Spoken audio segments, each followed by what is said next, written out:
देखिए, ये reserve bank का एक फैसला है कि 2000 के नोट के सर्कुलेशन को विड्रा किया जाए।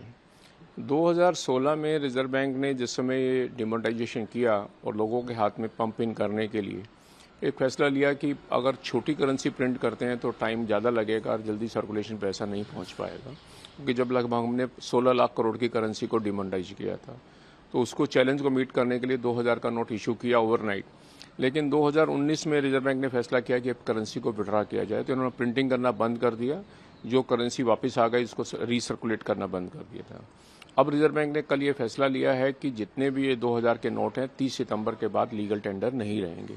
4 महीने का समय दिया है सभी पब्लिक को कि भाई आप इसको आज की डेट में बैंक में जाकर जमा करा सकते हैं, ट्रेड कर सकते हैं, बिजनेसमैन एक्सेप्ट कर सकता है, ट्रांजैक्शन कर सकते हैं। तो एक तरह से ये डिमोनेटाइजेशन है, लेकिन उतना नहीं है जितना कि 2016 में हुआ था। 2016 में इमीडिएट इफेक्ट से इसे लीगल टेंडर से बैन कर दिया गया था।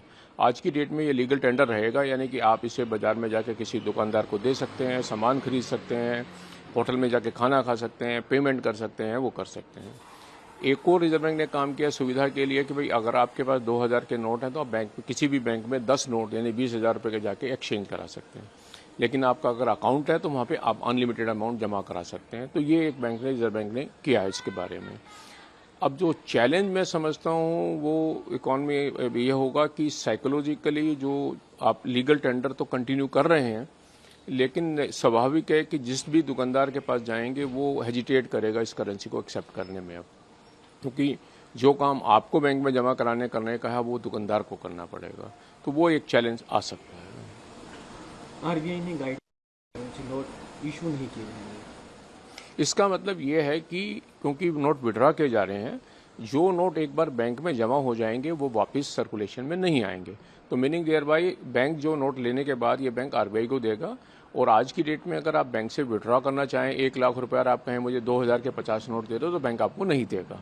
तो 23 तारीख के बाद अब आपको बैंक से विड्रॉ करते समय 2000 के नोट नहीं मिलेंगे। तो इसका मतलब ये सर्कुलेशन से विड्रॉ हो जाएंगे। जो भी नोट बैंक में जमा होंगे वो वापस आरबीआई की चेस्ट में जाएंगे और आरबीआई की चेस्ट में जाने के बाद इसे स्क्रैप करा जाता है और डिस्ट्रॉय कर दिया जाता है। वर्तमान समय में भारत 5 ट्रिलियन इकोनॉमी के सपने को साकार करने में लगा हुआ है। लगातार उसमें कई कदम आगे बढ़ाए जा रहे हैं। ऐसे में 2000 रुपये के करेंसी नोट को बैन किए जाने का क्या असर इस पर पड़ने का कोई असर है? देखिए, दो उद्देश्य होते हैं। एक है क्लीन इकोनॉमी, ब्लैक इकोनॉमी से हट के, एक है ग्रोथ ऑफ इकोनॉमी। दोनों का नेचुरल कहीं ना कहीं आपस में विरोधाभास है।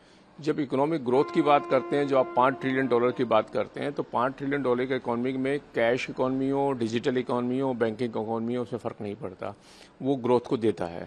लेकिन जब आप कैश इकोनॉमी को विड्रॉ करते हैं तो नेचुरली वो ग्रोथ पे इम्पैक्ट करेगी, क्योंकि जब आज की डेट में लगभग 11% सर्कुलेशन 30 लाख करोड़ में से लगभग 3,60,000 करोड़ का 2000 के नोट है। तो जब आप सर्कुलेशन से इतनी बड़ी करेंसी को विड्रॉ करेंगे, जो विड्रॉ कर रहे हैं, तो नेचुरली है उसकी जो ग्रोथ, उसकी वजह से जो इकोनॉमी में जीडीपी की ग्रोथ आ रही थी, उस पर कहीं ना कहीं थोड़ा सा प्रभाव पड़ेगा। कितना पड़ेगा ये अलग बात है। दूसरा उद्देश्य है कि ब्लैक मनी को ख़त्म करना, क्लीन इकोनॉमी को लाना। उस उद्देश्य को अचीव करना है तो डेफिनेटली 2000 के नोट उसमें बंद करना उसमें मदद करेंगे, क्योंकि हवाला में, रियल एस्टेट ट्रांजैक्शन में बाय एंड लार्ज बड़े नोट यूज़ होते हैं 2000 के। तो उद्देश्य आरबीआई का यही है कि ये हवाला मनी और ब्लैक मनी और रियल एस्टेट मनी को रोकने के लिए इस नोट को किया जाए। तो ये एक दोनों अपने आप में उद्देश्य हैं, जो दोनों का अलग अलग लक्ष्य है, लेकिन थोड़ा सा विरोधाभास भी है, कहीं ना कहीं कदम उठाने पड़ते हैं। काम करती रही है, ऐसे में इस तरह के निर्णय से काले धन पर लगाम लगाने में क्या मिलेगी और मिलेगी तो कितनी मिलेगी? नहीं, देखिए, ये तो बात मान के चलनी चाहिए कि जो भ्रष्टाचार है, काला धन है, वो कैश में होता है। और जब कैश इकोनॉमी को कम करने की कोशिश की जाती है तो नेचुरली भ्रष्टाचार पे रोक लगती है, ब्लैक मनी पे रोक लगती है। अब एक लार्जर क्वेश्चन है कि क्या मैं 2000 के नोट को बंद करने से उस पर फ़र्क पड़ेगा या नहीं पड़ेगा, ये एक अपने आप में बहुत बड़ा क्वेश्चन है। मैं उसका जवाब इसलिए देता हूं कि जब 2016 में डिमोनेटाइजेशन हुआ उस समय लगभग 16 लाख करोड़ की करेंसी सर्कुलेशन में थी। आज की डेट में लगभग 6 साल के बाद इस समय 30 लाख करोड़ से ज़्यादा की कैश करेंसी है। तो अगर कैश करेंसी बाज़ार में अवेलेबल है तो नेचुरली भ्रष्टाचार कहिए, ब्लैक मनी कहिए, तो वो कैश से ही होती है।